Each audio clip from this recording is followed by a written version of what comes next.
Good afternoon everyone and welcome on board the Sunset Safari. If you haven't met me before, my name is Scott and I'm teamed up with Andrew, who's freshly back from Johannesburg and so happy to be back in the bush. As we were driving here, he couldn't believe how green it has become in the short time that he's been away. How long has it been, Andrew? About 16 days. About 16 days, so not that short, but it's incredible how quickly the bush transforms. And what's wonderful is taking a small break away and coming back, and then you really get to notice some huge changes as we head into the summertime. Now, we had a Cape turtle dove earlier feeding on probably little grass seeds and also a dwarf mongoose, and they were both maybe keeping an eye out for one another, making sure no predators swoop down on them. And they've sadly moved off now, but it's a good start to the afternoon. Most certainly it's very hot. It's about 30 degrees, 85 degrees Fahrenheit. So the animals are probably going to be not hugely active, especially the larger animals and the predators, for the first few moments of the show, first few hours rather of the show. And then we can really expect the bush to come alive. We can expect to hear a lot more bird calls and hopefully find some predators. Speaking of which, we didn't have any luck this morning. It was Jamie and James who were out searching. The 5 Birmingham males are still on a buffalo kill, but apparently there's not very much left of it. Interestingly enough, one of the Inkahuma lioness is also there with them, and she's been showing a lot of affection, trying to get them to mate with her, but none of them have given in, but at least they are accepting her socially, and that's a good step for the Inkahuma pride, because hopefully now the rest of the pride will also be accepted and there will be no more killing of lioness. Junior, on the other hand, the young male of the Inkahuma pride, probably has some work still cut out for him. I'm not sure what's going to happen to him, but we'll discuss that a bit later. Now, this is a live safari, and due to that fact, there's a lot of things that happen that are not planned, and that's what we all love about this concept and about the show, that you're involved in this adventure and we simply do not know what is going to happen next. And not only is it live, but we can also chat with you guys. If you'd like to send either myself or James, the other presenter who you're going to be meeting shortly, if you want to send us any questions or comments, it's very easy to do so. And if you haven't done it before and you are a regular viewer, please just let us know who you are and where you're watching, even if you don't want to ask a question. And to do that, you would hashtag Safari Live on Twitter or send an email through to questions@WildEarthTV.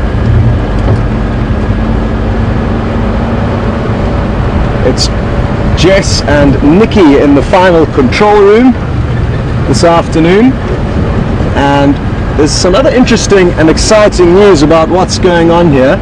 The third vehicle is heading out with the walking backpack with Steph, as well as a drone. So we're trying to do our best to get the drone up and running so that we can send you a live feed from up in the sky, bird's eye view. It's going to be an incredible view, and who knows, maybe later this afternoon you'll get to see it. I don't think so. There's still a little bit of fine-tuning that does need to be done, but very good prospects for the bird's eye view. It's going to change everyone's perspectives of this wilderness area and give you a great idea of how large it is.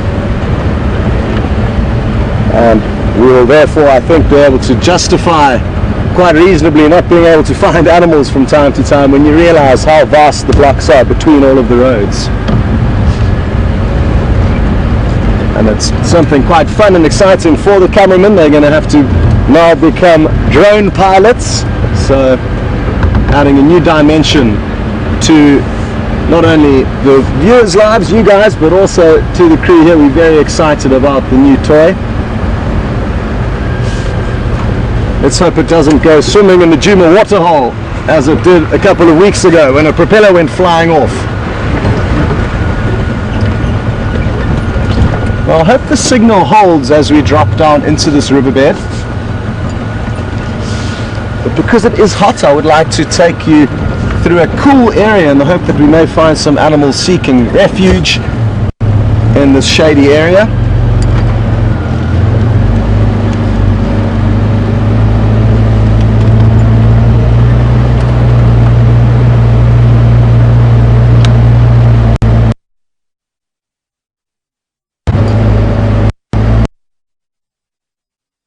Is driving through here.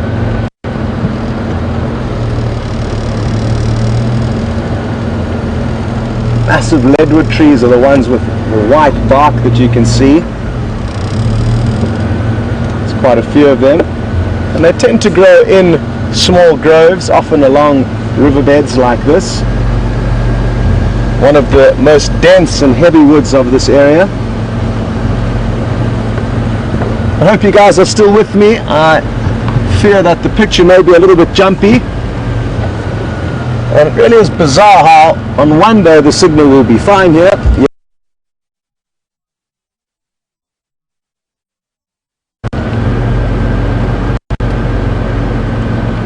Well, the first question of the afternoon has already come through, thanks to Donald. And good to have you on board.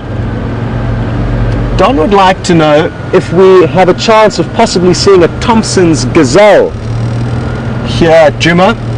And sadly not, Donald, you do not get them in South Africa at all, but we do get a similar gazelle called the springbuck in the drier, more arid areas.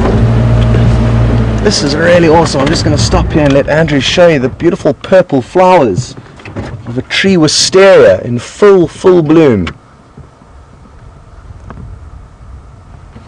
But while we zoom in to the flowers, we're going to send you across to James quickly. He's found you something exciting. So we'll stand by here. See you later. Welcome back, everybody. Just a massive thing of vultures. Welcome back. Welcome for the first time. Huge conglomeration of vultures swirling around Wendy. They seem to have just come off the ground at the Buffalo Kill, where the Birmingham boys have been supping on a hapless bovid in Buffalo's Hook. I think they've all come off the ground and they're now picking up on the thermals and disappearing. It's just a fantastic sight to have them wheeling overhead like this. Gee whiz, they're all sorts of species. They're white-headed, hooded, white-backed. I haven't seen a lappet-faced yet. It is just magnificent.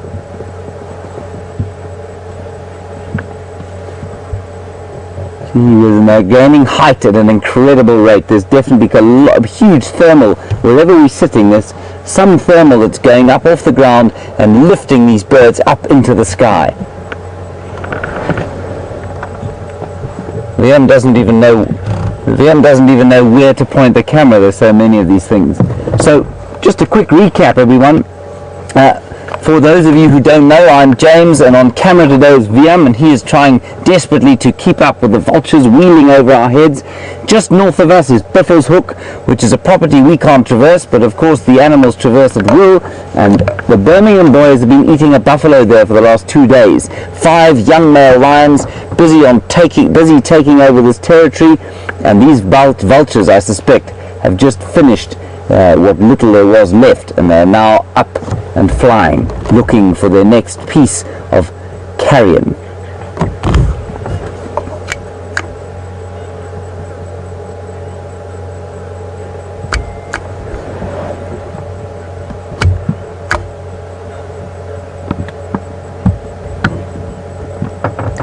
And the other thing is that we've got some lion tracks here. I don't know where they're going. They come in on the road here. I couldn't tell you who they are or why they're here, especially as they weren't here, I don't think, this morning. So we're going to follow up and see what we can find around this area.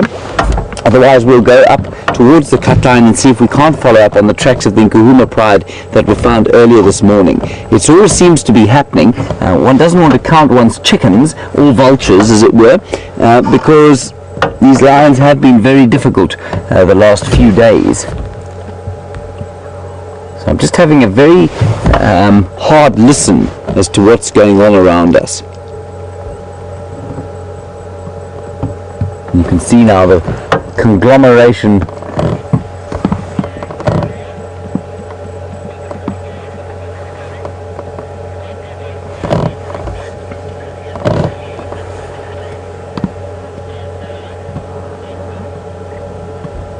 Magnificent. Right, so what we're going to do is we're going to go back to Scott. I'm going to go off on foot and see if I can't see where these tracks of the lions went, and I will see you hopefully with some good news in just a little while. Enjoy the flowers, and I'll see you just now.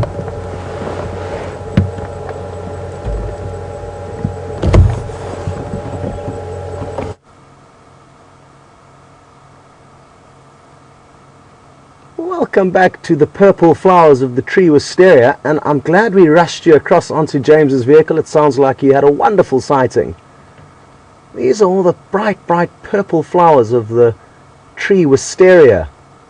And Andrew's having to tweak the camera settings because we are on the wrong side of the sun in order to show you how purple they are. Quite a few little bugs, I can't tell exactly what they are, buzzing around those flowers, doing their job, pollinating them. And we can expect to see a lot more insects. There could have been chafer beetles perhaps, that may even be feeding on the flowers.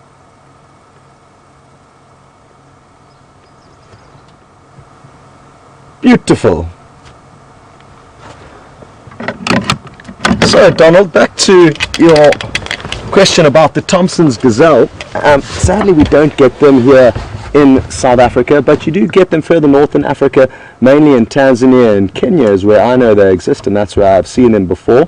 You also get the slightly larger Grant's gazelle, two very wonderful antelope that you don't get in South Africa, but we do have the springbok. That's probably the closest relative to either the dwarf mongoose, the Thompson's gazelle or the Grant's gazelle. And interestingly enough, it is the emblem for our national rugby team, and South Africa is a very proud nation when it comes to rugby, so that's the little emblem. It's a springbok flying through the air.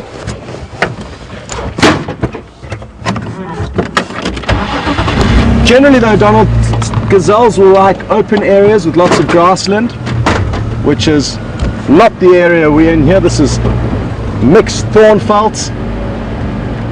So nowhere in the Kruger do you get any gazelle. And we must remember that the Kruger National Park, with which we are a part of, we only form our reserve 65,000 hectares of 3 million.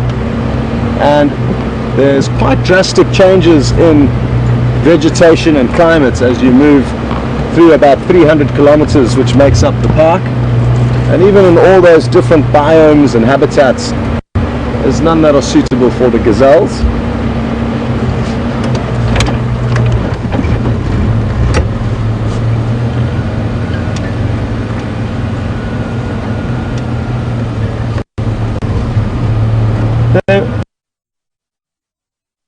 This morning's drive of Shadow and possibly Madiba, somewhere around the northwestern corner of Djuma, and we'll probably head there a little bit later, but like I said earlier, it's still hot and I don't think the predators are going to be up to much. Of course there's a small chance that we could come around the corner and there could be a leopard walking towards us. They often do.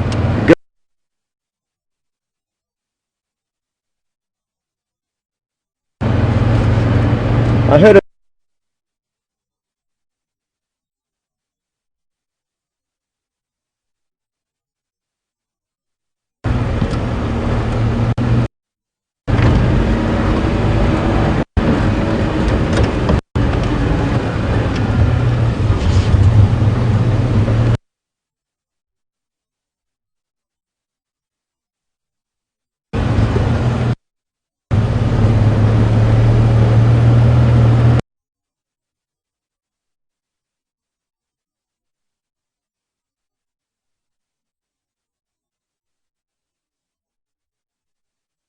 you will be getting back to us shortly, and we've just found ourselves a wonderful opportunity to give you an incredibly low angle shot.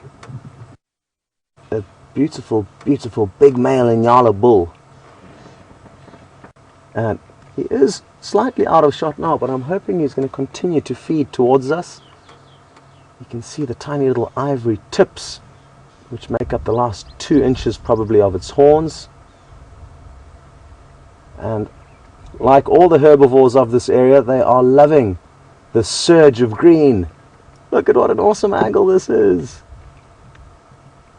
For those of you who have been following the safaris, you have probably realized now that I am very fond of showing you the animals from a lower angle. It gives you such a different perspective, and that's one of the beauties of being on foot with that new walking backpack that allows us to transmit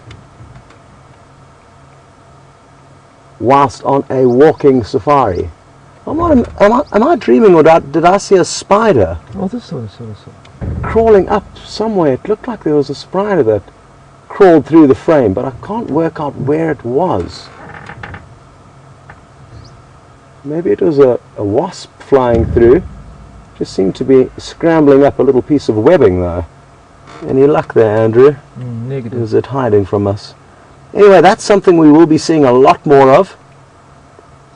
Lots of spiders, mainly the golden orb web spider. It's a very impressive spider in its size as well as color. And they make very, very strong webs. They are quite large and sticky, and we get them wrapped around our face from time to time.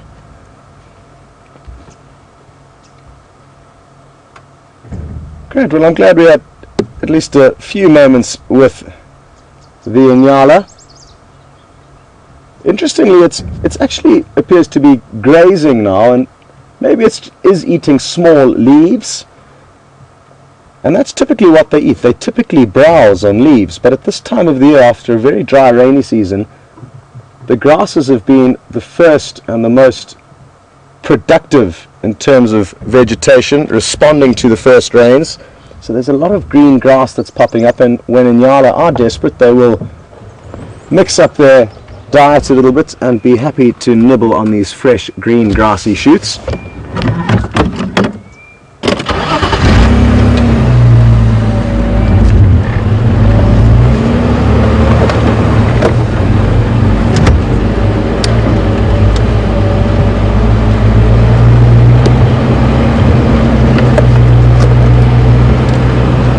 So as I was saying though, the quarantine young male leopard, who's probably around 3 years old now, was seen yesterday on Torchwood, and interestingly enough he was scent marking as well as vocalizing quite heavily, and it's something that I never saw. I never saw him recognize that loud rasping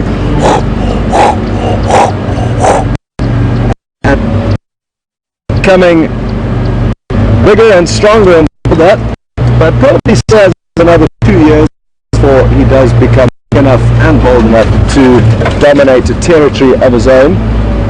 What he'll be doing now, even though he is scent marking, is probably flying below the radar in areas where there's not too much leopard activity or male leopard activity.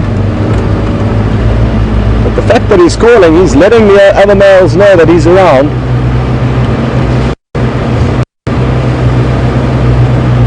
And hopefully it won't be too long before he pops back home for a visit. They spent probably close on the first 2.5 years of their life in and around Djuma, and over the first kind of 6 or 7 months of my time here on Safari Live, him and his brother were the most viewed leopard. We had incredible sightings with them and spent more time with those two than any others.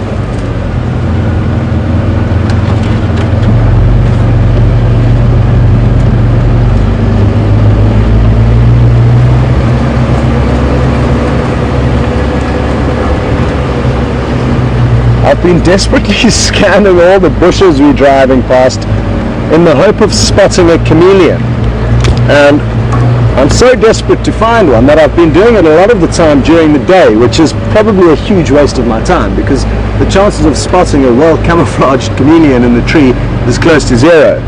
However, it could happen, and I'm probably going to keep trying anyway during the day, but at night our chances become far greater when we use the spotlight, as they show up a paler shade than the rest of the bush that they're sitting in, and they've got a very distinctive shape of that of a chameleon with their little tail curled up like a Swiss roll. And I can't wait to start finding some more of them to show you. They're such wonderful animals. Although the great thing about finding one during the daytime as opposed to night is that we'll be awake. At night when we see them, they are fast asleep, and we try not to disturb them too much. That's one animal that I'd like to hopefully show you this afternoon. Another snake would be great on the topic of reptiles. We saw quite a surge of snakes after the first rains, but our luck has diminished since then. At one stage we were almost seeing a snake a day, sometimes 2 or 3 in one day, not necessarily on the tracks but in and around camp. Which tends to get quite a few people excited, naturally, as a lot of people are very, very scared of snakes. It's interesting because not many people have been bitten by one or even know anyone that's been bitten by one. And that, coupled with the fact that most of them are not really venomous or dangerous to animals of our size, we don't have too much to worry about, thankfully.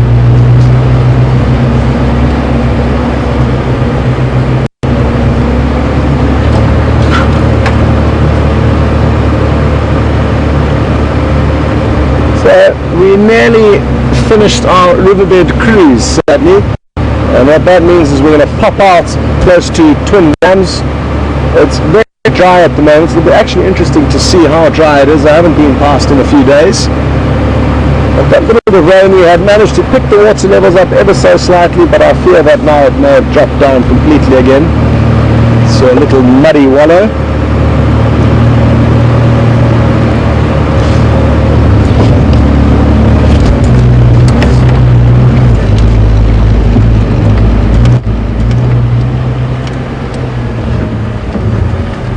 We can do something a little bit different.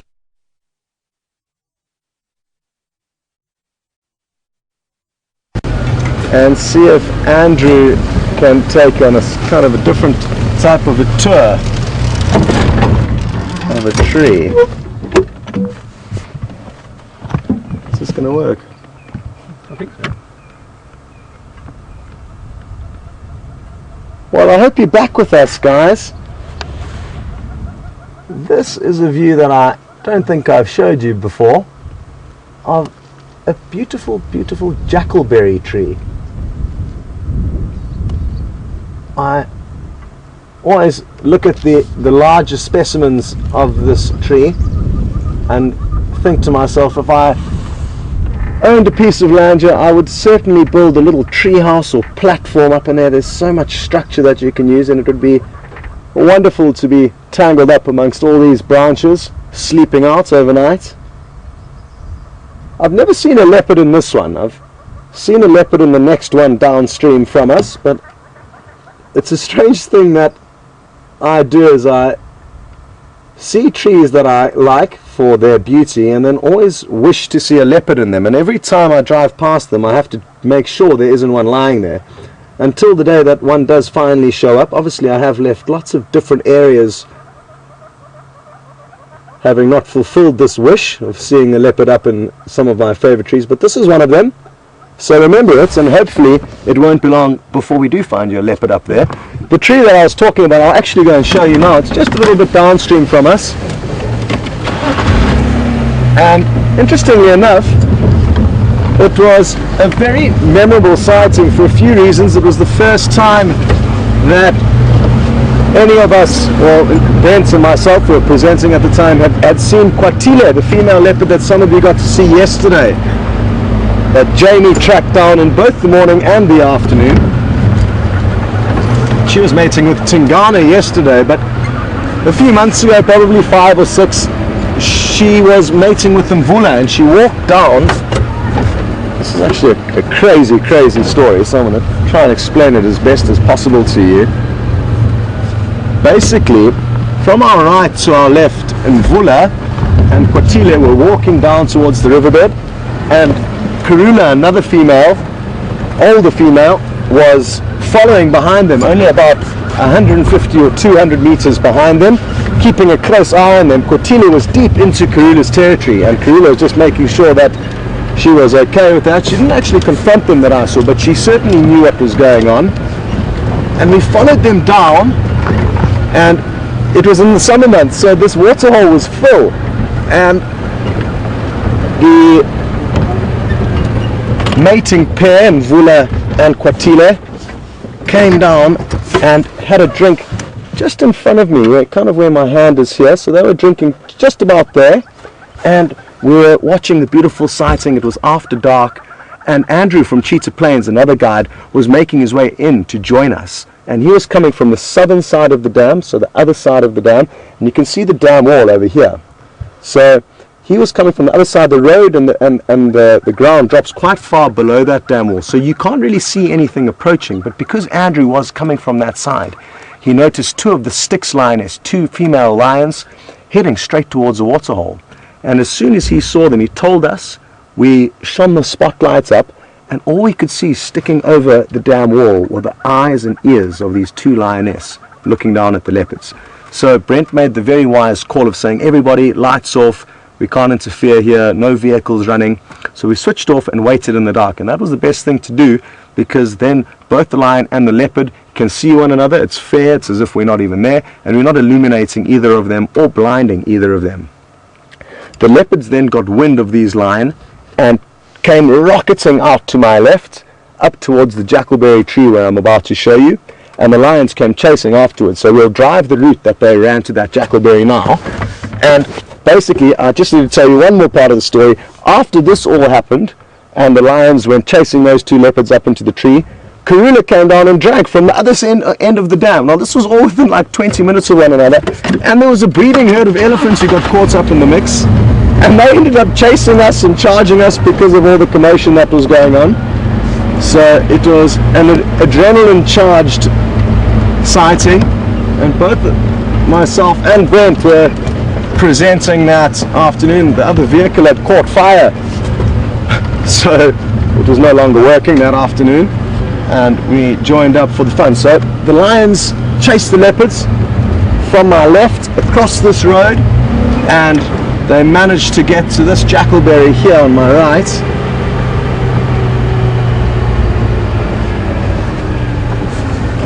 And just up on this branch over here, and Vula was lying down, and Kotila at one stage was up over there, but then she came and tried to seduce him here. The lions, once they realized the leopards were up the tree and not easy to get to, they moved off and lay down by the waterhole.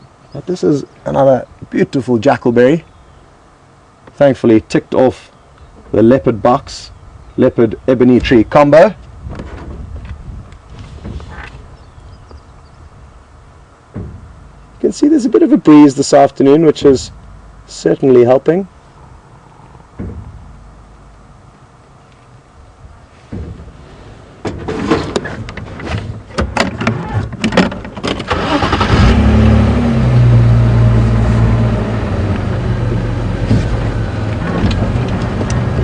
Happy to hear that a lot of you enjoyed the cruise through the Mulwati riverbed, also referred to by us as drainage lines. So don't be confused if you hear the word drainage line.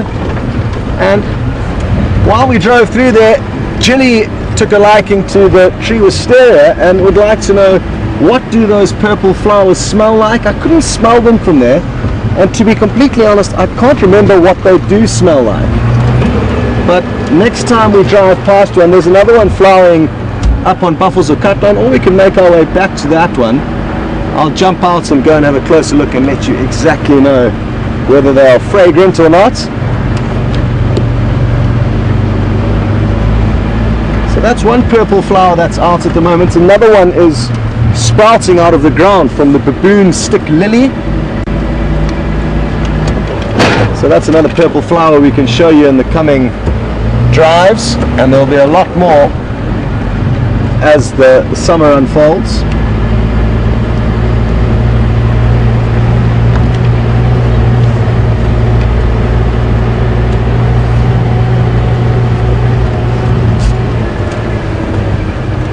Just checking very carefully for any tracks here. It's a very, very important way for us to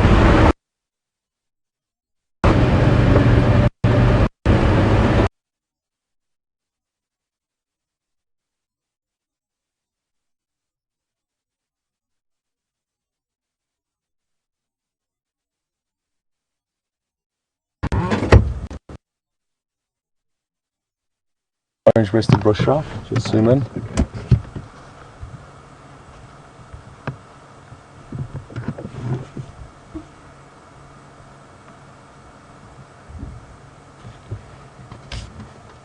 Welcome back, everyone. I'm not sure if you are still with us. I hope you are. This is bird, the sulphur-breasted or orange-breasted bush shrike. And it's going to become a lot harder to see them as the vegetation becomes thicker and thicker through the summer. So it's important for us to make the most of these opportunities. They can be quite shy and secretive. I'm glad we got you a little glimpse there. What's it going to do next? It might not be completely over yet, although it isn't very thick bush, but it could hop out into a little opening, giving Andrew a good challenge here as he's fresh back from leave. Oh, I wonder if did it look like it? I think it caught an insect there and gobbled it up very quickly. Not sure if you guys managed to see anything. But that's what it's doing, it's hunting. And interestingly, quite a few birds that hunt in trees, and even the berry-eating birds, will start at the base of the tree and then work their way up.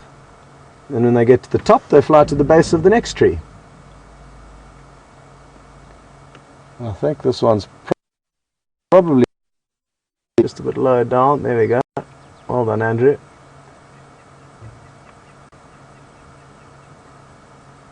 There we go, look at that. Beautiful. There's a very similar looking one, its cousin, called the grey-headed bush shrike, but it's far larger and it's got a much bigger, robust bill. How awesome.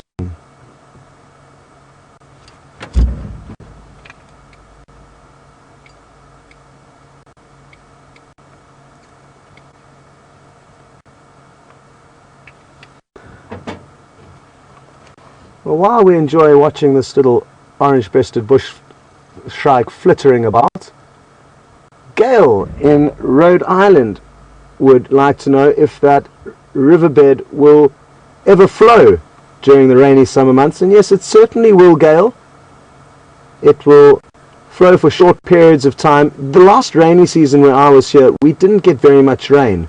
So I'm guessing in a normal rainfall year, it will flow more than it did when I was here for my first summer. But it certainly did flow from time to time when we got heavy rains. And that is something to look forward to. There's nothing better than walking down a riverbed that's been washed down and washed clean with the water. And you get beautiful, beautiful scenery.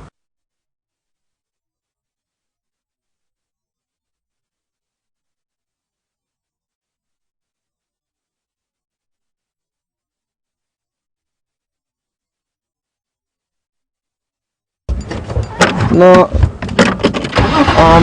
not only happy to hear that you are joining us on safari this afternoon, but also happy to for the spider's well-being. And I'm not sure, I might not have understood exactly clearly, but are you worried about the lack of rainfall or too much rainfall that we could expect this summer, which may affect the arachnids in this area, especially the golden orb web spider?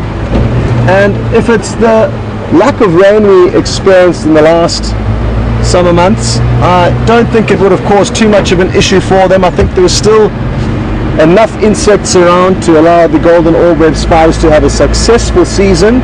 All of the adults would have died at the end of last summer, and all that would have remained were their eggs, which would have hatched by now. They'll be very, very small and difficult for us to find. I haven't seen a tiny golden orb web spider yet. And as long as those eggs were left safely, which they were during the dry winter months, what's more important is that this coming season is a good one. So I don't think there's anything to worry about, and I think we will still see a lot of golden orb web spiders. Also, I should probably mention that even though it was a dry year, it wasn't exceptionally dry, and you couldn't say exactly that it was a drought. It was just a little bit harder for the vegetation, and therefore the animals that feed on the vegetation during the winter months. And it's important from time to time. In this area there's a kind of cycle where every 5 to 7 years we could experience a drought, and that's been happening for many, many years, and that keeps certain animals, numbers, insects, large, them growing. They'll get to about this big, including their legs, but they're quite thin and spindly. Don't worry though, you'll get to see some soon. But for now, we are going to send you across to see a different change of scenery, and that is with James. So enjoy, and we will catch up with you a little bit later. Oh, no worries. That's change of plans. You back with me. This has just hopped out of the vehicle, very excited. Maybe he's found something interesting for you, or maybe he's just jumped out to check something, get a branch out from underneath the vehicle, clear a branch, disappearing out of shot. So, oh great. I'm actually glad that happened, because just a few moments ago we were chatting about the purple flowers of the baboon stick lily, which is down to our right here, and I'm glad we've already been able to get to show you one. Because I couldn't tell you what the other flowers smelt like, I'm going to see if these are very pungent. Sorry, my shadow's in the way, but I'm just going to... Ooh, beautiful. A very kind of, you could say, common rose petal-like smell. Just got some thorns in my toes, as I'm barefoot due to the heat today. But all good, I've recovered. Andrew couldn't resist showing you.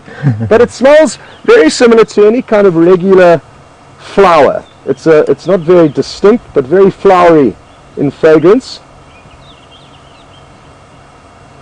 And I was quite surprised at how pungent they are. It's incredible how quickly these little shoots have sprouted up. And the flowers, it's important to know that it's the flowers sprouting out of these green shoots, which are sprouting out of these very dry sticks called baboon stick lily, this plant. And they've also done very, very well after the short amount of rain, and in just about 2 weeks they've managed to pop out their flowers. Great!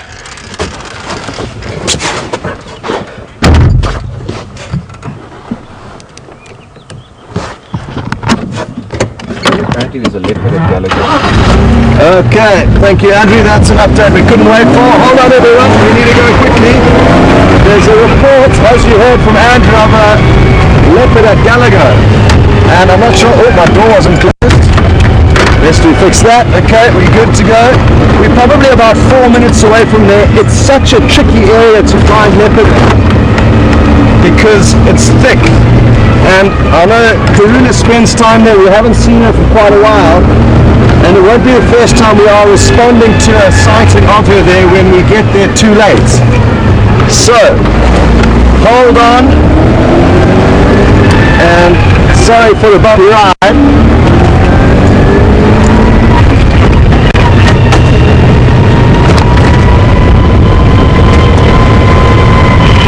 Sorry, go again.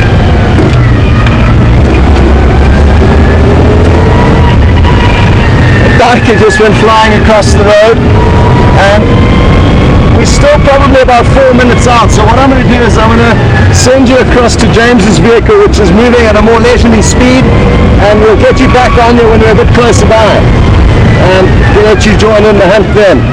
See you later.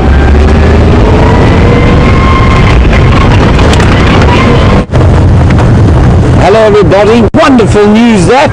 The beautiful Queen of Djuma, who I have only met once, so I'm now feeling a state of green jealousy, much like the spring colours all around us, that Scott is going to go and see Karula, found by Taxon, just outside camp. Slightly suspicious that I drove straight past her on the way out, but I'm hoping that she popped out before, at least after I went past, and so that I shan't feel so awfully bad about the situation.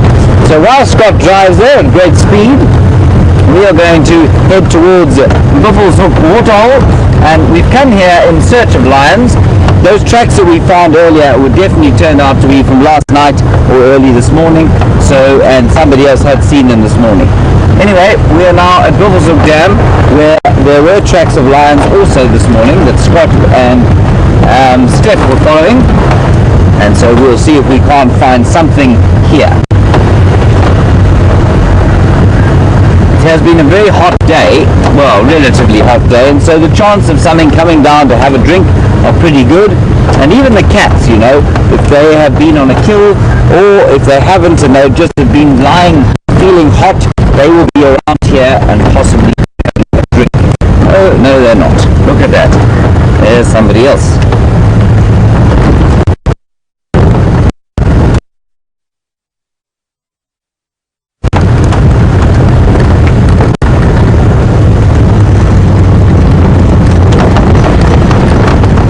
Back on my handheld, so I'm not sure what is being heard in the final control and what isn't.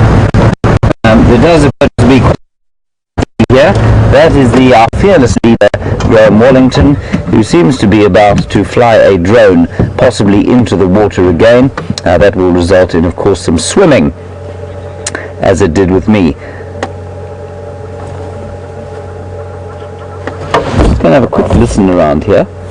I don't think we're going to watch the drone fly, mainly because should the second one go into the drink, well, I think it'll be quite embarrassing. Be profoundly amusing. The language that will come from, oh, well, there it goes, everybody. You can see it as we speak. A drone going into the air, and we may have the rather amusing sight of one of the propellers flipping off and it popping into Buffelshoek Dam. So this is a new innovation, everyone, and it's quite I think the pictures that this little thing makes are quite spectacular. What I will try and do possibly is put it over us, and then they may even try and broadcast it to you. I'm not sure if that's going to be possible. Good thing piloted by Brian. Okay. Brian's driving. Is Brian's driving it. Alright, we're going to head straight across to Scott. Enough messing around with a large herd of mosquitoes. I believe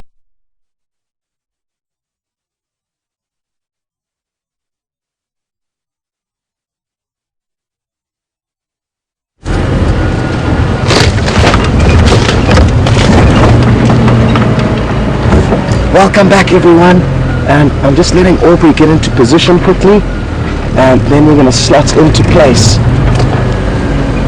Oh, change of plans.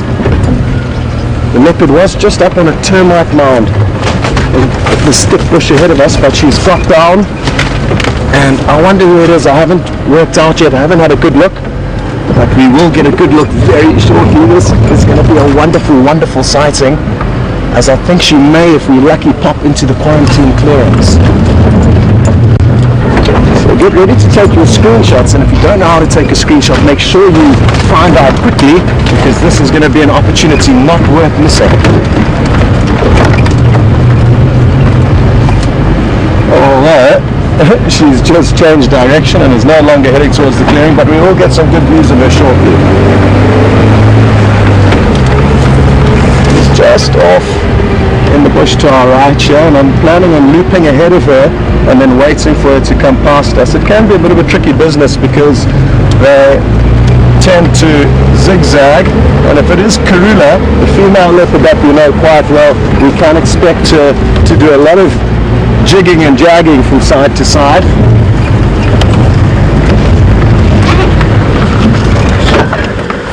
Okay, sorry for the abrupt halt. I pushed the brake instead of the clutch. She is coming towards us, and we're going to get some views shortly. I probably could have gone around a little bit further. Take a look, here she comes. Golden afternoon sunlight. Oh, no ways. She's maintaining and sharpening her claws. Look at this. Perfect. And you'll notice how the claws are protracting out of their sheaths. Who is this? Is this Shadow, or is this her mother Karula? I'm told from the vehicle next door that it's Karula, and there are some guests that have come back here for many years and have got to know these animals quite well, so thank you very much for that update. And I'm so happy that she didn't head into the very thick areas around where she was found, which was at the Gallagher waterhole. And if she continues in this direction, we could end up spending the whole afternoon with her. I don't think we're going to lose her necessarily. She certainly does look quite hungry. You can see her belly is far from full. And that's also good prospects and probably a good reason as to why she's on the move now. It's still quite warm. And maybe her hunger is driving her to go and look for something to feed on. Wow, wasn't that an absolutely magical start to the sighting? And we're just going to let the other vehicles loop ahead now, and then we're going to slot back into position. That was such an awesome sighting. Oh, and it's been so long since we've seen her that it's a very pleasant surprise. She has been hailed the Queen of Djuma by some, as she was seen a lot more commonly in years gone by than she is today. And that's possibly because her daughter Shadow had not kind of pushed her out of some of her territory, which is what's happened at the moment. And basically Shadow, which was from Karula's first litter, I think, has come in now and now pushed her mother a little bit further to the west, to the east and to the north into Buffalo's Hook. And it's not uncommon for that to happen with leopards. Okay, we're nearly in position again, so don't go anywhere.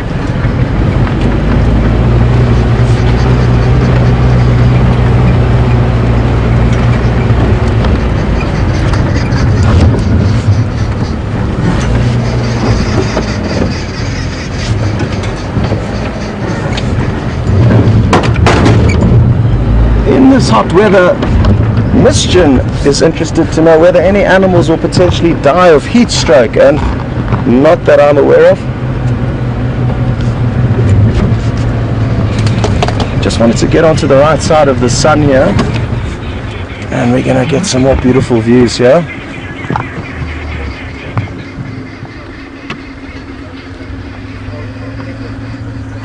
Well, taking a closer look at her belly, and I'm seeing a very slight little tube of extra flesh hanging there, and she was seen mating a couple of months ago. There's a little scent mark, and those could be the first signs of the little cubs that will be hopefully born in the next month or so. My abacus and calendar combination may not be serving me well, and it may be a little bit longer than that, but let's hope that she does have cubs quite soon. Her last set of cubs that we know of was lost in December last year, and it is possible that she's given birth to another set and lost all of them as well, because females, once they have lost their cubs, can very quickly fall into season again, and then after 3 month to 10-day gestation give birth to the next litter. So, I've just seen her body language change, so there's possibly some prey up ahead, so that's exciting prospects. Just going to make sure we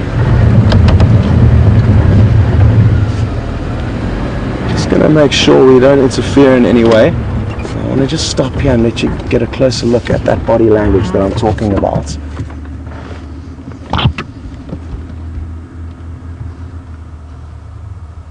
You can see that little tail of hers twitching from side to side.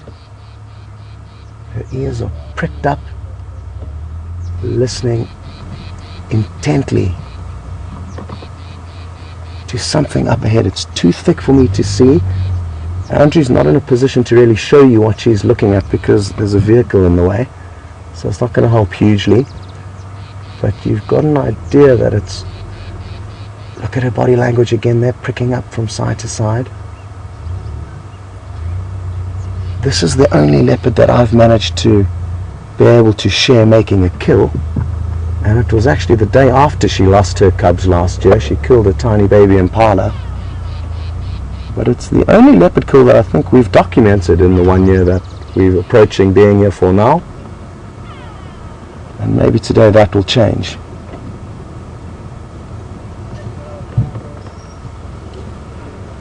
Andrew spotted something. Well done. What is that? Is that a log? Yeah. Well spotted. Well, Karula's certainly not going to be attacking that log, but possibly something behind it. I thought it was an Inyala for a second.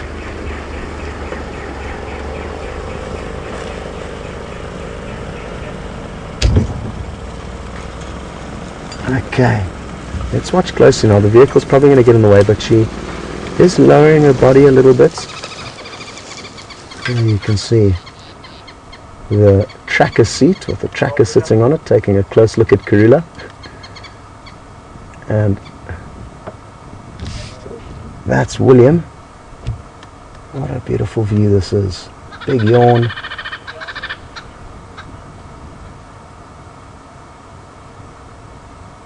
And it certainly won't be the first time that this tracker William has seen Karula. He's probably found her many, many times on foot. And as you can see, he's completely relaxed there. Her body language now has changed quite drastically, and maybe she has or did just hear something that caught her attention but was a false alarm.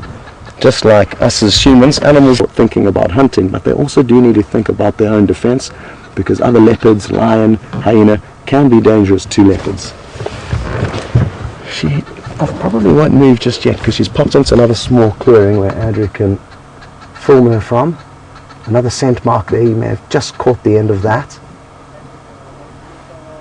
What a beautiful, beautiful sight this is.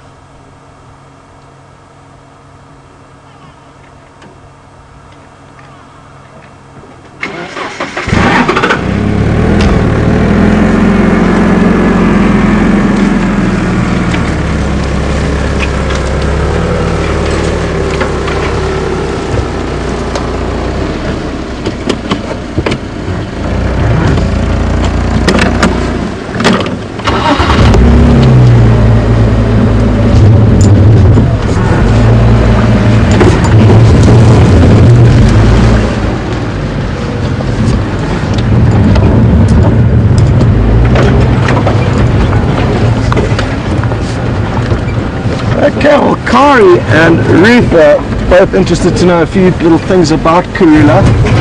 One is, what does her name mean? I'm not too sure, so if anybody does know the answer to that, please feel free to share it with us. And the other question was whether or not leopards have twins, or would Djuma and Quarantine simply have been brothers? And it's the latter, they were just brothers. Oh, we don't want to drive over there. That will leave us with a puncture. So that means I need to change my route a little bit. So no, not twins, but certainly multiple offspring, possibly 3.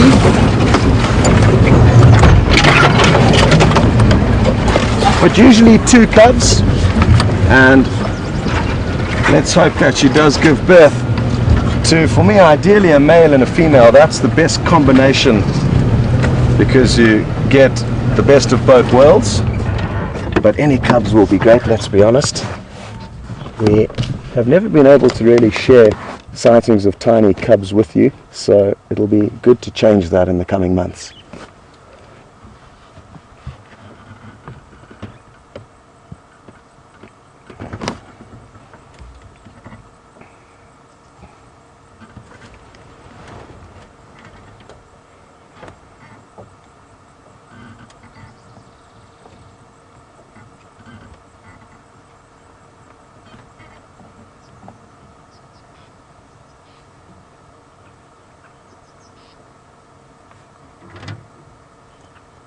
Absolutely awesome.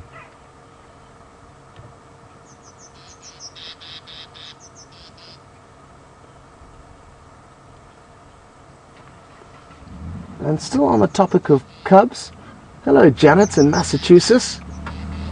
And Janet's interested to know, will leopards ever get too old to have cubs? And yes, they certainly will. I think the oldest that I've heard of a female leopard giving birth at is at around 16 years of age, and that is a wild female leopard, not a captive leopard. That will obviously change things greatly. And I have heard of some leopards living to over 20 years of age. That was also female. But the oldest confirmed cubs that have been given birth to was, I think, around 16 or 17 years of age. Again, if any of you know otherwise, please let us know these interesting little facts, and that's the great thing about this live interactive safari. We can solve problems and share ideas and concepts immediately. So hashtag Safari Live on Twitter, or send an email please to questions@wildearth.tv. If you know anything more about what we're chatting about, we would like to send through some more questions to discuss.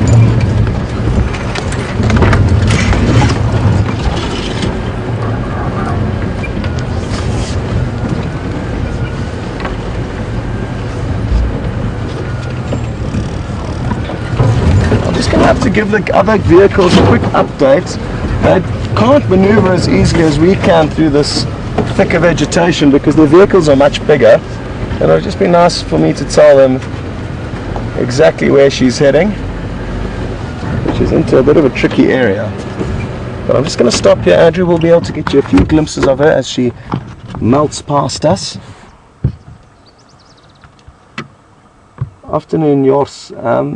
I'm still with her here, but she's quite far from the roads. I'll keep you updated as to best road access when she gets a bit closer to one, but for now I'd almost just stand by on Zoe's, or that 2-track that runs up to it from Quarantine. Look at how well she dissolves into the bush. Incredible. Look at that. I love these kinds of shots. It gives you such a good idea of how terrifying it must be to be a prey animal out here. Whew. And there she goes. Well, here she comes, rather, even better. Look at this. They are masters of stealth.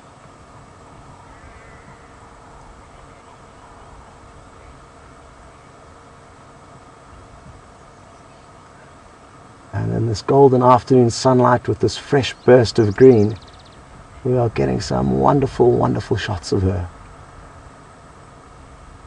I love the way when she stops, she gives her tail a little swagger from side to side. Something else we'll hopefully see during our time spent with her this afternoon will be her holding her tail up high up, almost above her back.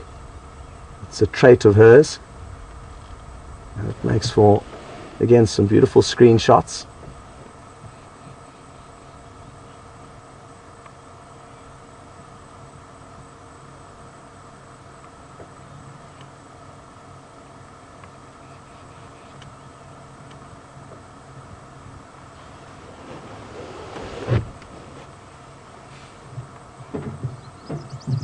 Well, thanks very much to Lynn, Happy Nightmare, and Boo Boo for reminding me that Karula means peaceful or peace.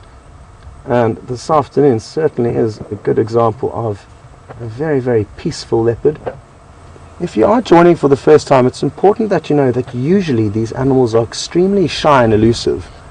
However, here in the Sabi Sands, where over many, many years of good guiding practice, they've been assured by us as humans that we don't pose a threat to them, and we merely want to be allowed to spectate their interesting lives. Lots of parts of Africa will have leopards, but whether they allow you to view them or not is a very different thing. You've got a good idea now of the thick bush that she's heading into, but that's fine. We should be able to stay with her.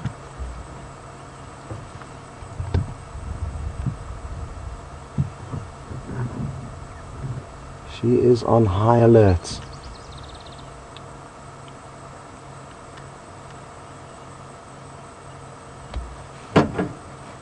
I'm just going to get a hold of Jors and Alan again, who are interested in getting into the sighting, but I fear they are going to battle too.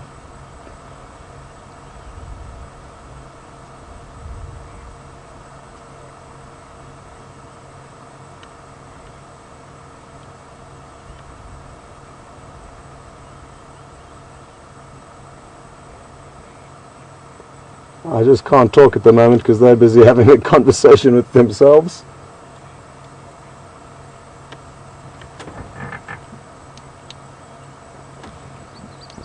Guys, at the moment she's heading downstream in this drainage, and to follow in your vehicles is not going to be much fun.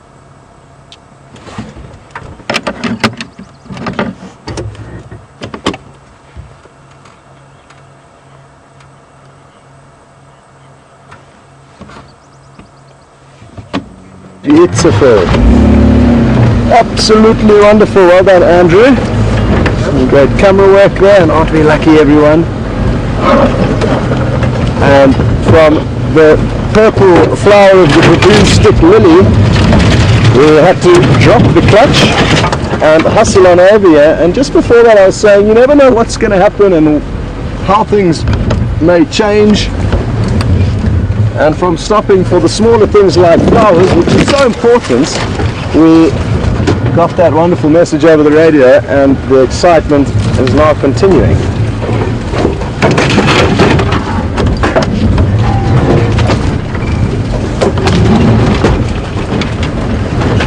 Okay, well, she's moving through very thick bush, so it's going to take some time for us to get ahead of her again, but we are going to stay with her, and we are going to send you to Steph on the bushwalk. Enjoy. Pleasant surprise that news is.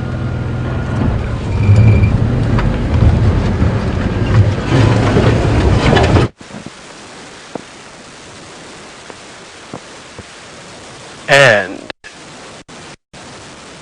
welcome to this afternoon's bushwalk. And I am very happy to be back in front of the camera. For those who haven't met me, my name is Stefan Winterboer, and I am alongside with my compatriots James and Scott and Brent and Jamie.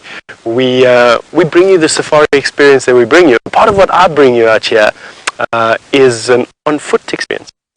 And being on foot is just such an amazing thing. You know, it takes places that we can't really do in the car. This is this place that we're alongside the drain line close to Buffelshoek Dam.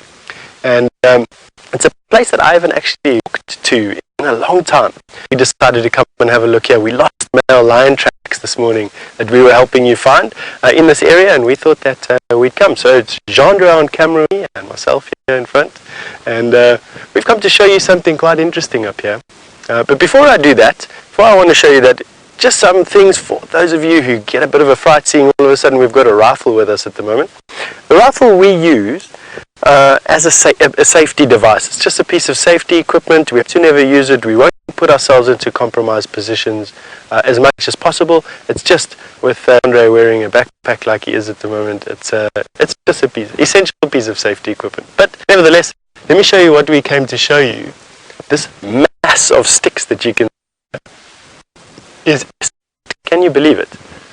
It's uncommon here, Djuma. In actual fact, I don't know of any one except for this.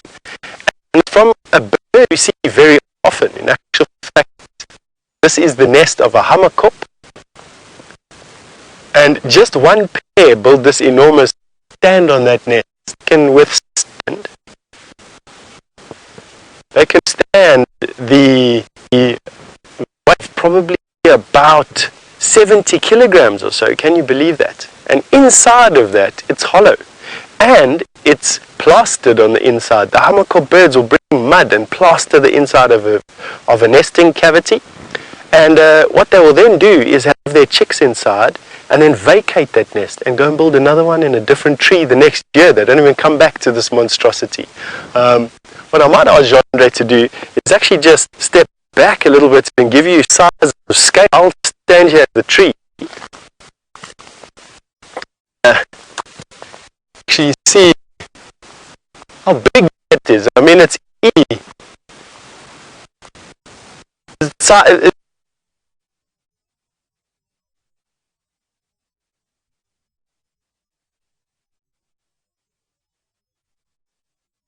We need to probably plan for a link across to James, because Karula is heading into some seriously thick bush here. We'll be able to get you one last glimpse of her, and then I'm going to need to focus heavily on trying to pick the path of least resistance to keep us moving in her direction. So, well done, Andrew. But like I say, now we are probably going to have to do what is called a bit of bundu bashing, driving off-road. It's important to bear in mind when we do off-road, we are driving over trees that are flexible and springy and will very often pop back up. and it's the harder woods that we know of that would snap if we were to drive over them that we avoid at all costs. Otherwise, the areas we drive through now, which you can see are beautiful and no sign of vehicles off-roading, is because it is done properly by people which know which trees can handle a bit of a battering and which trees can't. Anyway, enough about that, and we are going to send you across to James. Enjoy the adventure with him until we get you into another good spot with Karula.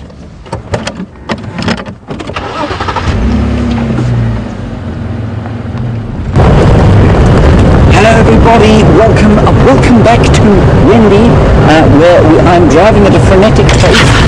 Just over there, you've been watching Karula, there are a number of vehicles there. We are now going excitedly towards where the Texon has just found the magnificent, if slightly canine-eating Madiba. So we're driving at great speed towards there, Texon's with him, his grandmother's over there, it's all happening over here.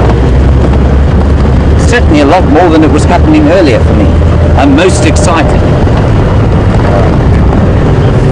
I'm just waving the radio like that because you guess how I'm going to get questions through.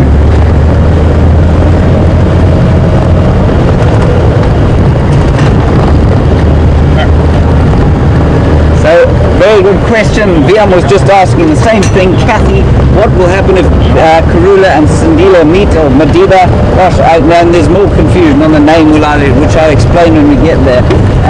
Kathy, if they met, I think there would be a fairly innocuous meeting, maybe a little bit of growling, but because she is his grandmother, Karula obviously is Madiba / Sindile / Shadow's Cub's grandmother, I don't think there'd be a huge amount of consternation in the meeting, and certainly there is. I have seen leopards, grandmothers recognize their grandchildren and not react in any kind of adverse way. So I think it would be quite an interesting meeting, really.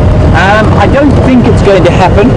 We're a little bit, well, Karula's quite far west into her territory at the moment, and she's over there, Madiba's over there, and so yeah, they could meet, I suppose, if Madiba decided to come this way. Right, now,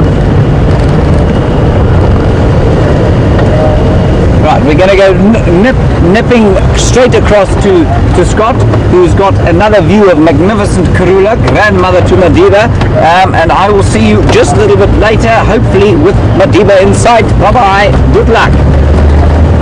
Welcome back, everyone. And as you can all see, we have thankfully managed to weave our way through this thick bush and have got another great shot of Karula for you. She stopped for a few moments, again listening very intently, and as I mentioned earlier, she is very hungry, and that is probably what's driving. She seems very focused.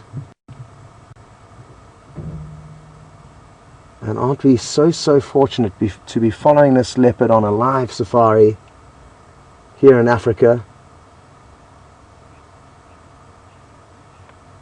I think it's easy for us to sometimes forget how wonderful this concept is, and I'm certainly one of those people. We are a part of an incredible thing that we should all just kind of slap ourselves on the cheek every now and then and appreciate how lucky we all are.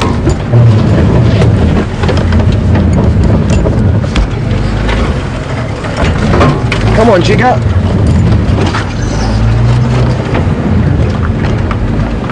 I'm happy to hear that you guys got a glimpse of where we were when we passed by with James.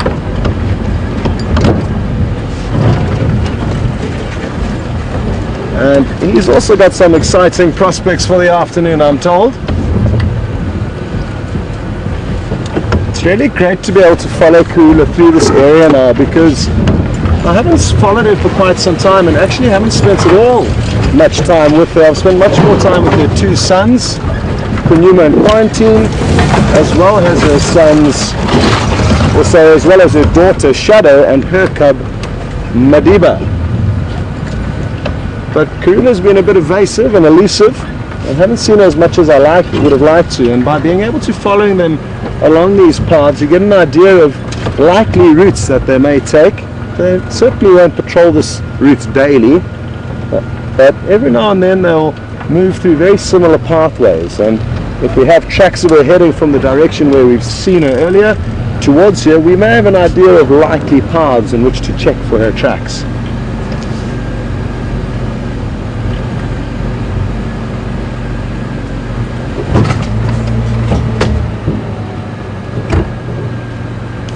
Because it is very thick here, rather than forcing the issue and trying to get you more wonderful views, which of course we want to do, I'm going to try and hang back as much as possible, and that way make sure we don't flush off any potential prey, because obviously we don't have any impact on what's going on with her afternoon.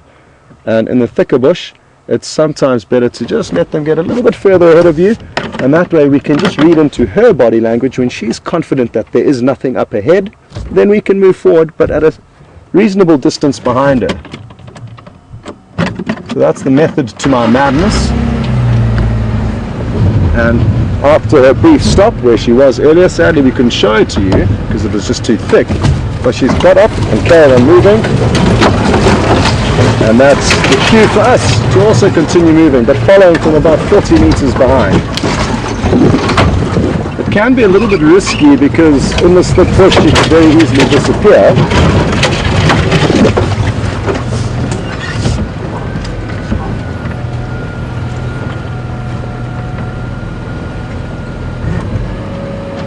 She's stopped again, so we're going to stop as well and wait for her to let us know when we can continue moving.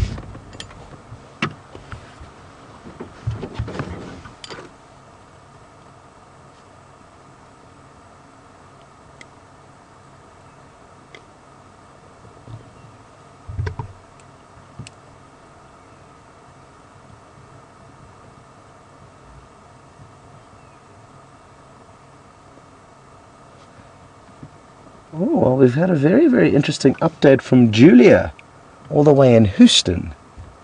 And I'm not sure if any of you have also spotted, but apparently she's got swollen teats. And it certainly could be the case. Like I said earlier, I have noticed a slightly saggy belly, characteristic of a female who is pregnant and getting ready to give birth. I don't think it's possible that she would have given birth already. She mated too recently, and it's about 100 days gestation period, so just over 3 months. So I don't think it's been quite long enough, but what we may be seeing are the initial signs of a lactating female. So I hope you're right, Judy. I'm going to take a closer look with my binoculars when I get a chance. But it's important for you guys to let us know all these tips, because you're often seeing a picture much more clearly than I am on my little monitor screen in front of me, as well as Andrew, who's got an even smaller viewfinder on the camera.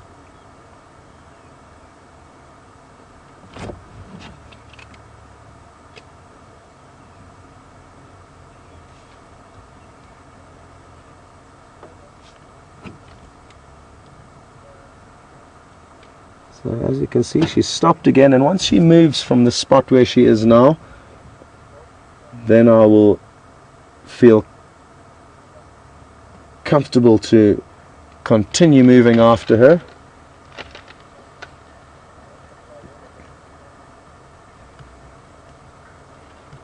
Very good hunting habitat. Look at how thick it is here.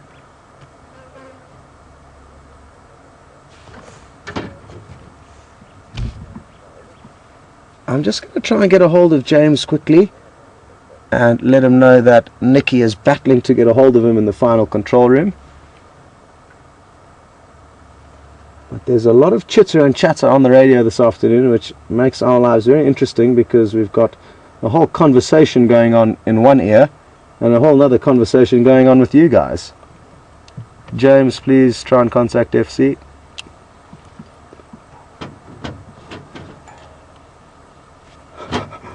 Okay, copy, I'll relay that. Well, James is trying his utmost to try and get a hold of the final control room. He's probably pulling whatever little hair he has left on his head out, as it is hugely frustrating, and he has been bearing the brunt of the radio issues in the vehicle. But the poor old directors in the final control room get it regardless of which afternoon or morning they're working. And hopefully Eugene, our tech wizard, will get to the bottom of that problem shortly.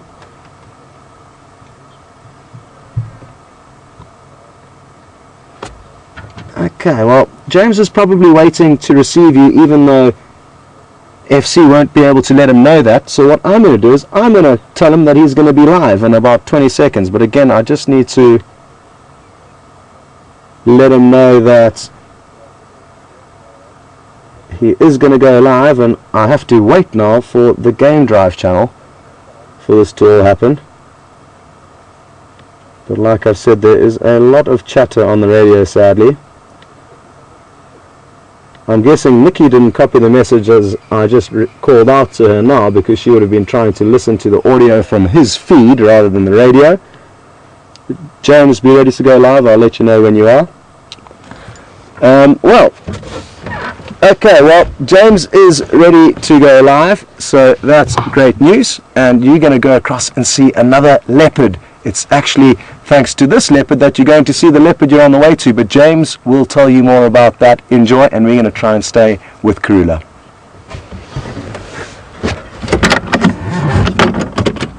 So that's the line up. Everyone can come from that side.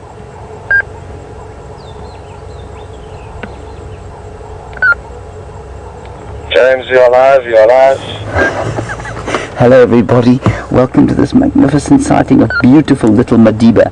Now before I make a bit of a mess, just understand our communications are now totally defunct with the final control. I'm unable to talk to them, so your questions, I'm afraid, are going to have to wait. A little bit of information on this beautiful leopard whose grandmother you've just been watching with Scott. He is now sitting on Arathusa, not very far from where the infamous incident of the dog took place the other day. We will get hold now of the Sabi Sands, and they will come and dart him at some stage. Probably not today, maybe tomorrow. Now, he was looking a little bit sort of edgy when we came in, and I wondered why, and I wondered if he didn't perhaps have something to eat. You can see he's got a nice full belly.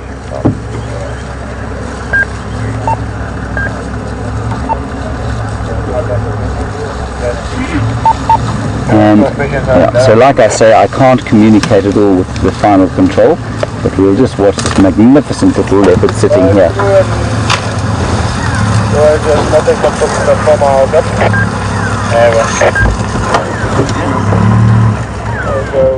What's it on? Man, that one of that. Chika soya. No, I'm the vula she fanagalo. The vula changan kumbe shulu. She fanagalo ashkar. And the vula oh, okay. I'm just going to go back with everybody. So these guys can also have a look and see beautiful Madiba. There we go. So about that here. Now, I don't think we're going to be able to spend too long here because there are lots and lots of vehicles driving around the place.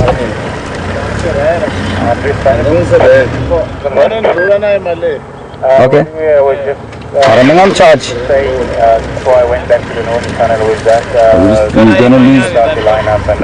going to lose the wheel quickly as they go past us. On the main road, but so the train is going to be first standby now. Yeah, I know one of us is moving over here, and while there's three more, we can take a second standby and from there control the run up. Everyone coming in.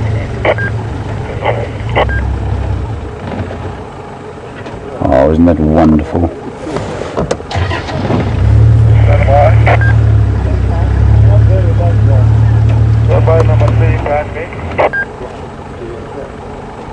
So everybody, I'm sorry about the lack of communication. There's really nothing we can do. And so what we're going to do is probably spend about 20 minutes here, and then we'll probably have to move on because unfortunately there are lots of vehicles trying to get in here. But for the moment, I'm just going to tell you a little bit about what the update is on this young leopard. So he's now just about 13 months old. He's a magnificent looking beast, and his grandmother was Karula, who you've just been looking at, and wonderful to see her again. I'm sad that I didn't meet her today. And then the other thing you need to know is that it's been decided that his name will not be Madiba yet. There's been great consternation amongst the rangers of the West who found him, because apparently there wasn't sufficient consultation for the name, and so the great drama of the naming of this magnificent leopard continues. We at Wild Earth, of course, have our own name for him. We did have, and so I'm going to leave it up to you to decide whether we call him Sindile, or whether we call him Shadow's Cub, or whether we call him Madiba, or indeed something else. Perhaps George is a good name for him. Or Dark Shadow, that's Viam's favourite name. Yes, we could call him Dark Shadow, perhaps. Or Phantom Assassin, yes. Viam thinks Phantom Assassin is a good name. Viam, of course, is stark raving insane, so I'm not sure that we should go along with him, with his view, too much. So I'm going to leave it to you to tell Nikki. Nikki will tell me when we get back to the fire this evening as to what we should call him.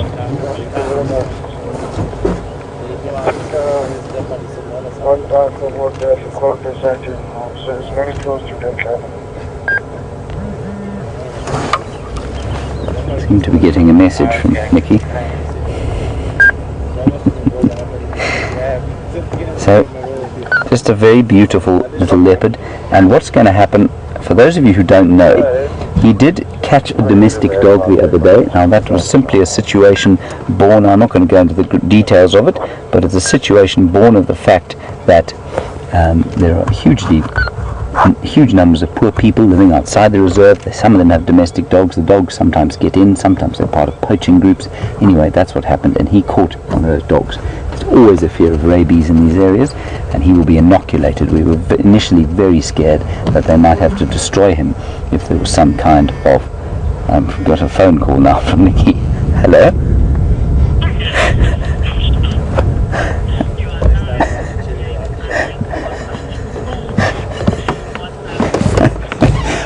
I'm on the phone with Vicky, who's going to WhatsApp me the questions. Bye-bye.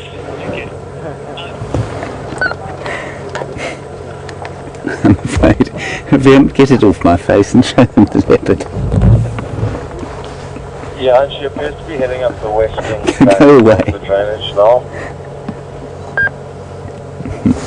Anyway, so he caught the dog, and like I say, there was the worry about rabies, and we were worried that he would have to be destroyed if it was found that the dog did have rabies. I don't know what the tests of the dog have been, but certainly little Madiba, Sindile, Shadow's Cub, George, Phantom Assassin, whatever you want to call him, is okay, and we'll just inoculate him. I wonder if they haven't inoculated him already. Maybe that's why he was a little bit skittish when we came in here.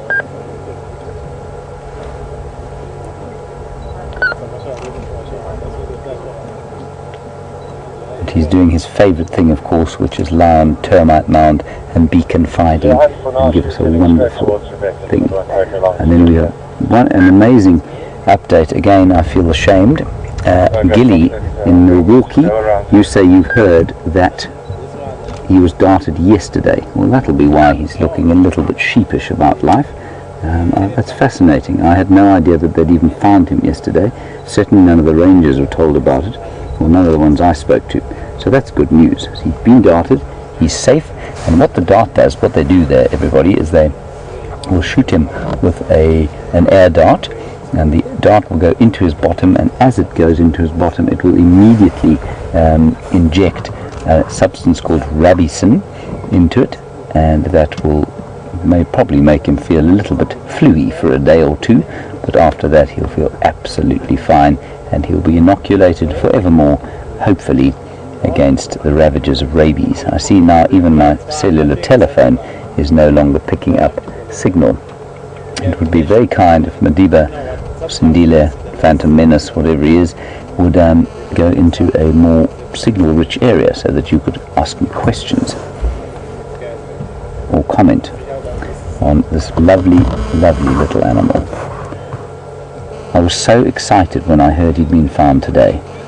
I drove at a great speed. I lost VM 4 times on the way here. Had to pick him up. We've strapped him down with a couple of cable ties, and he seems to be all right. So now he has heard. Apparently he has been darted. Gilly says that. We're not sure if it's true, but there we go. If he hasn't been darted, he will be soon. Now, I see on my WhatsApp that the majority of you wish to revert to the name Sindile. I have to say, I'm greatly relieved. Henceforth, we at Wild Earth and you will call him Sindile. And the fight, which was probably full of quite a fairly bruised egos in this area, will decide what they'll call him after that. I will keep you posted on that. We will put through VM's 2 names for him, of course. What are they, VM? Phantom Assassin and Dark Shadow. Makes a noise. What? Cell phone. And I'm sorry about you probably hearing the cell phone going ding, ding, ding, ding, ding, ding. I have to put it there because it's the only place there's signal. That's the worst place. Yeah. So sorry about the noise from the cell phone, everybody. There's nothing we can do. I see Nikki Austin is typing. So there is a question coming through. She says, how long can we stay here?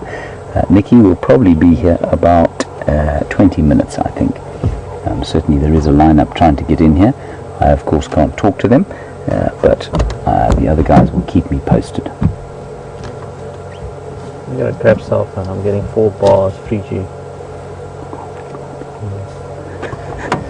You've got MTN.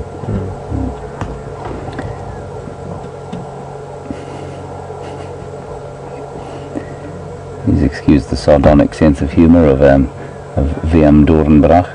He's a bit of a technical genius, you see, so he likes things to be just so. Isn't that beautiful? Another question. Deer in Miami. Oh, interesting question here. If a leopard were to have twins, would they have the same spot pattern? Deer, of course, twins, they do have twins often. They're just not identical. Remember that most litters have 2 to 3 in them. One will often die then, but 2 is quite a common number. And they are therefore twins, but they're not what we call monozygotic or identical twins. And I don't know if the incidence of monozygotic twins actually occurs in leopards. I really couldn't tell you. I certainly haven't seen it before. But yes, absolutely, in theory, they would have exactly the same spot pattern because their genetics are 100% the same in a monozygotic or identical twin. Good question. Thanks, dear. So just to, I think maybe just to expand a little bit on that, it's a very nice question. When leopards give birth, obviously they just like most cats and dogs, they give birth to multiple babies in the litter, and those are, of course, they are twins and triplets and quadruplets, which of course is very unusual in human beings, and certainly in lots of other animals. Most of the herbivores, it's extremely unusual for there to be twins, and almost totally unheard of for there to be anything greater than twins. In the predators, not so much, because the size of the babies is that almost totally unheard of for there to be anything greater than twins. In the predators, not so much, because the size of the babies is that much smaller, and so that's the case there. The chances of them being in a monozygotic or identical twin, what happens is that instead of there being 2 eggs which are fertilized separately, that's what happens in a normal twin situation or in a normal litter. What happens in a monozygotic incident is that the embryo splits. So once the egg has been fertilized, it then splits into 2 embryos, and that's why they are identical. So they contain 100% the same genetic material. Fascinating study on twins all over the place.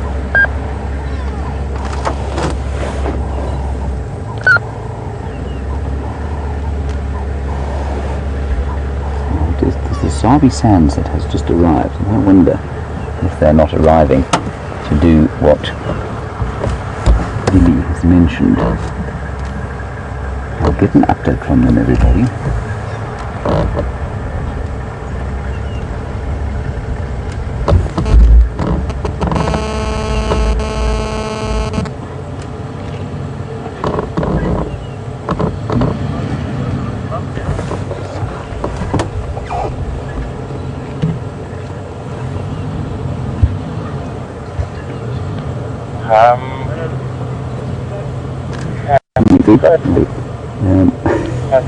There's a little bit of what I'm now athletically straining to look here.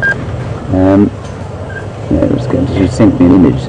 Nicola, I don't have full 3G Wi-Fi signal out here. Images are not going to work.